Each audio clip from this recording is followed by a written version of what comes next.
Hello and welcome everyone to Ask the Flexperts, Aurora Energy Research video series on everything related to flex and batteries in Europe.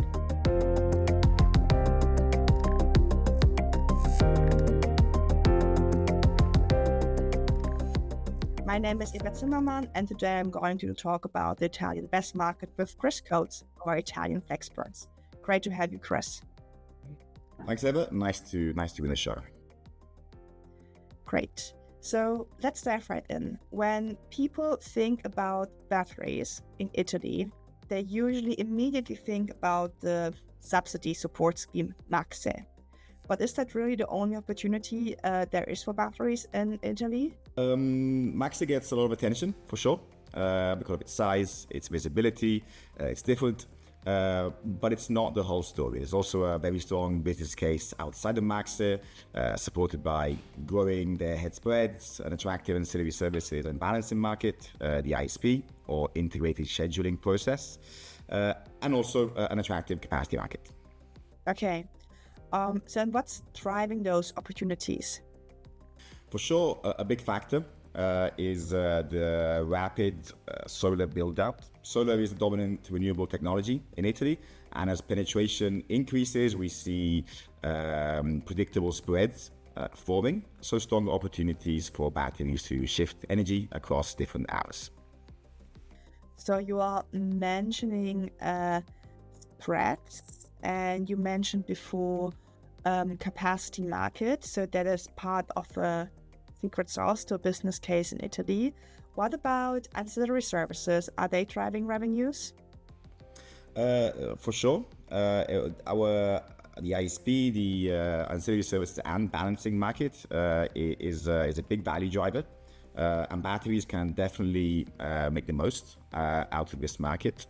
It's not too dependent on specific and small ancillary services market where cannibalization can happen quickly. All of the value in this market comes from time shifting or energy trading. Okay, that sounds really interesting. And the way you're framing it, it sounds to me that merchant exposure is even more attractive than the MACSE scheme. Is that correct? Yeah, depends on your point of view. But yes, in terms of upside, that can certainly be the case. What MACSE gives you is a low level of risk. It's a safe scheme, but competition has driven prices down significantly. On the other hand, if you're a merchant project, although maybe harder to finance, they carry more risk. These can also benefit from high volatility. They can benefit from market shocks. And that's where batteries tend to make most of their value. So you basically switch revenues against risk if you enter the MACSE scheme. But I was wondering, you have done the numbers crunching. What is the IRR difference between a project in the MACSE scheme and a project that is merchant? This depends on the zone. In particular, for the merchant economics, Italy is a zonal market with 7 different zones.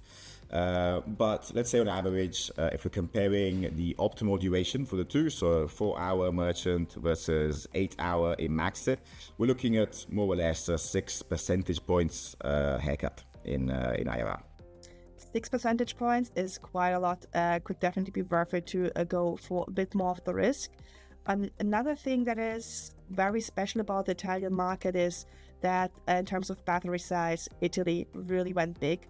We regularly see projects starting at 100 megawatt and well beyond that. Why are batteries in Italy so much bigger than other markets? It's really because of MACSE. MACSE has completely changed the scale of the market. For any project targeting MACSE, there is really no downside in being larger, as long as you can secure a contract, as long as you fall within that auction volume. As a result, developers have progressively been pursuing bigger and bigger projects. Yeah, that makes sense.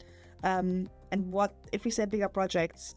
How big are we talking? How large are the largest projects? Yeah, from the first auction, the biggest awarded project was 600 megawatts, 7 hours. So it gives you an idea of how much scale gives you a competitive advantage in these auctions. So speaking about the large batteries. That wasn't the batteries wasn't the only thing that was large in the MACSE auctions. Also, a lot of the successful bidders were mostly large utilities. Why was that the case? And is there a place for smaller developers even?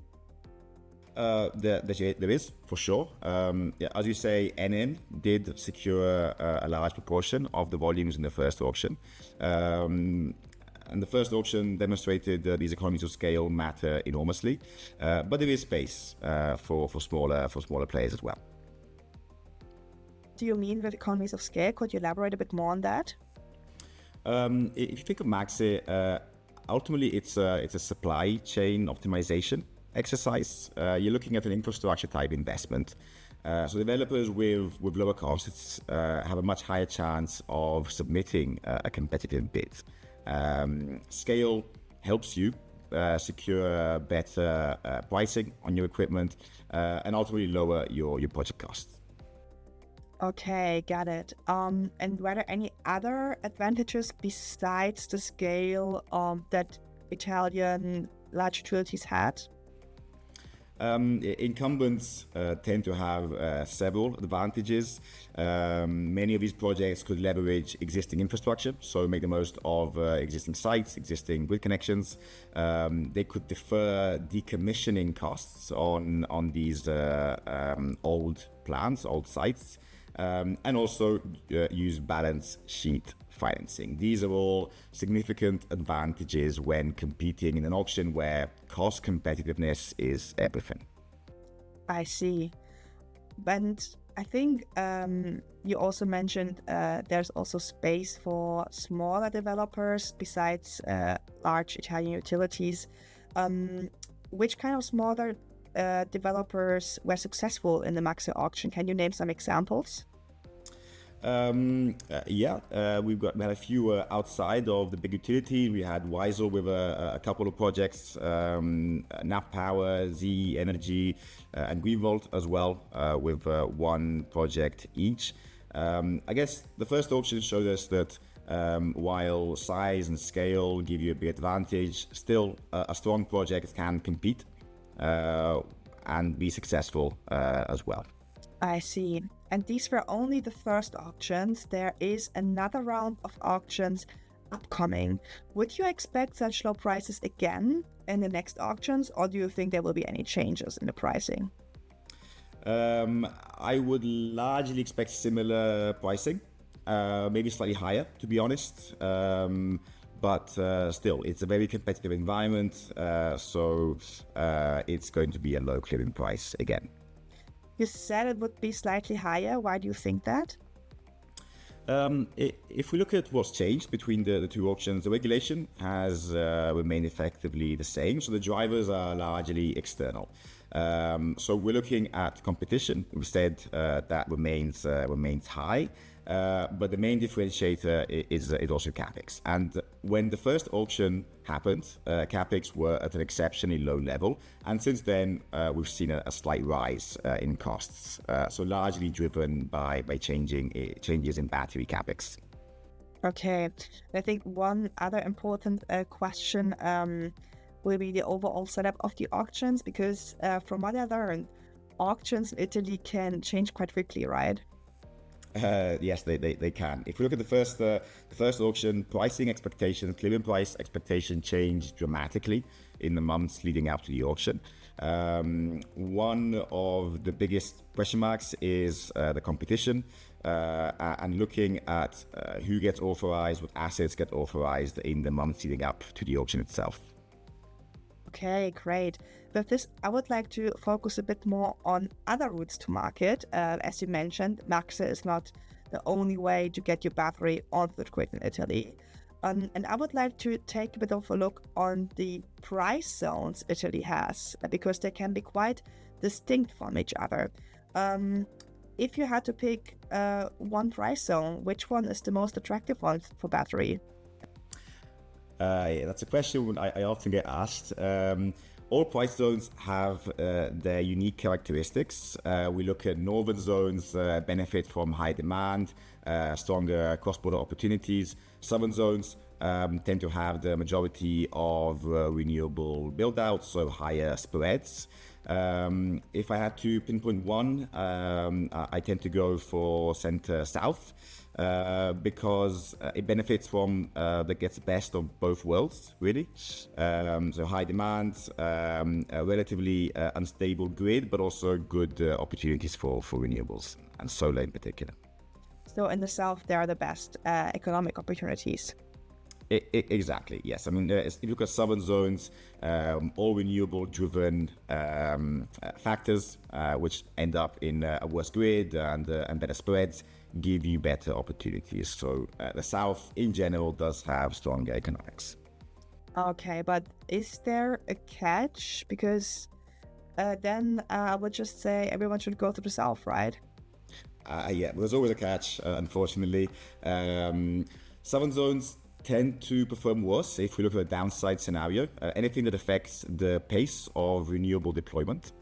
On the other hand, northern zones are more stable. They're based on demand expectations, they're based on demand centers, so they tend to suffer less from a downside case.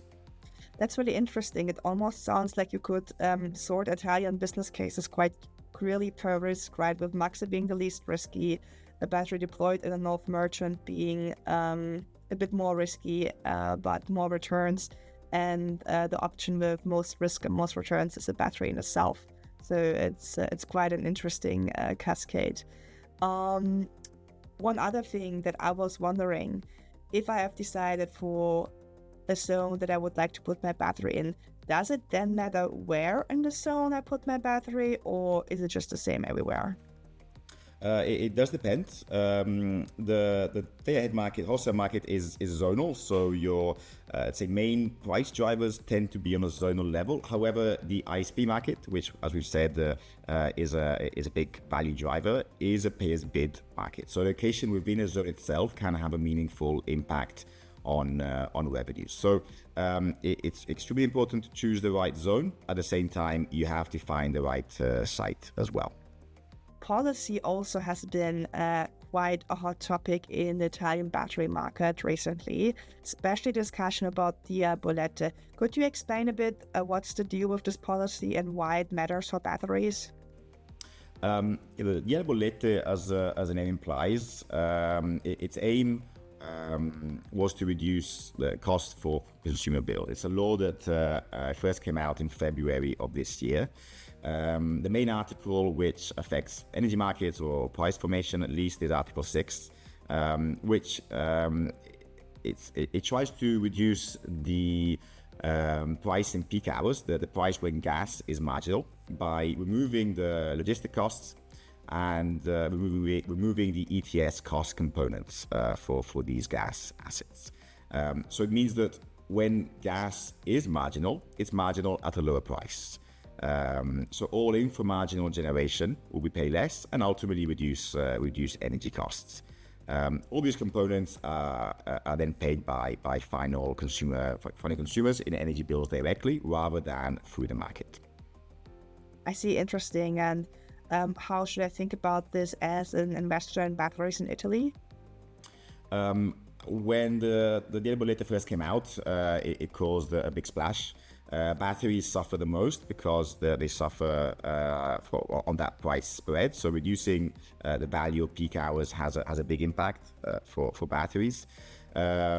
Still, it's a scheme which has changed a lot since it was first published in February. The ETS cost reimbursement has most likely now become a cap on gas prices, which has a much smaller impact.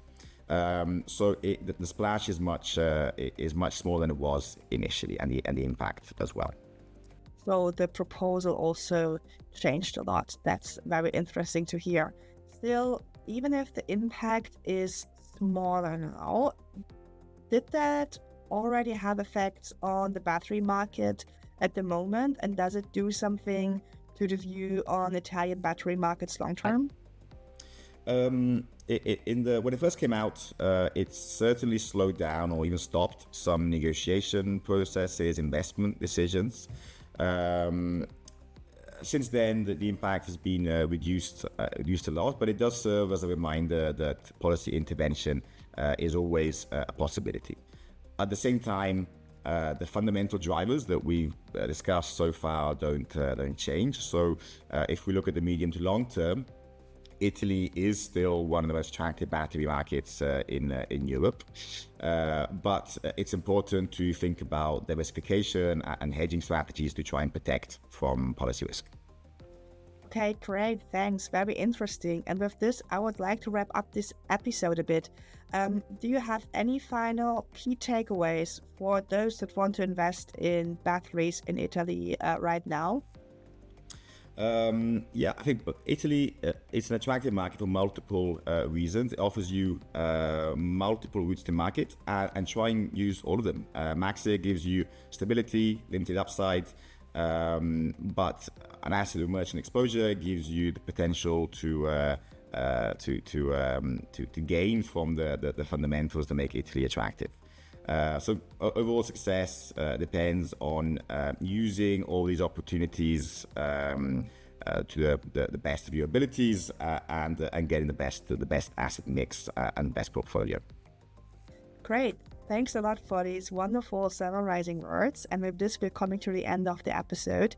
Thanks a lot for being here, Chris. And if you have any questions on our analysis on Italy, on our products, please reach out. Great, Eva, thanks for having me on the show.